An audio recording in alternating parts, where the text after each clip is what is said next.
ইরানের উপর ইসরায়েল এবং যুক্তরাষ্ট্রের যৌথ অভিযানের পর হরমুজ প্রণালী দিয়ে কোনো জাহাজ চলাচলের অনুমতি দেওয়া হচ্ছে না। ইরানের আধা সরকারি তাসনিম নিউজ এজেন্সি শনিবার রাতে এক প্রতিবেদনে এই তথ্য নিশ্চিত করেছে। ইউরোপীয় ইউনিয়নের নৌ মিশনের এক কর্মকর্তা শনিবার জানিয়েছেন, জাহাজগুলো ইরানের বিপ্লবী গার্ড বাহিনীর কাছ থেকে ভিএইচএফ ট্রান্সমিশন পাচ্ছে।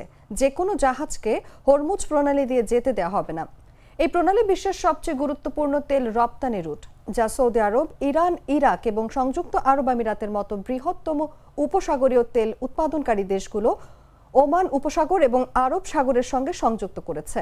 শনিবার যুক্তরাষ্ট্র ও ইসরায়েল ইরানে হামলা চালানোর পর বেশ কয়েকটি ট্যাঙ্কার মালিক, তেল প্রধান এবং ট্রেডিং হাউস হরমুজ প্রণালী দিয়ে অপরিশোধিত তেল, জ্বালানি এবং তরলীকৃত প্রাকৃতিক গ্যাস সরবরাহ স্থগিত করেছে এবং তেহরান জানিয়েছে তারা নৌ চলাচল বন্ধ করে দিয়েছে। বেশ কিছু বাণিজ্যিক সূত্র এ তথ্য নিশ্চিত করেছে।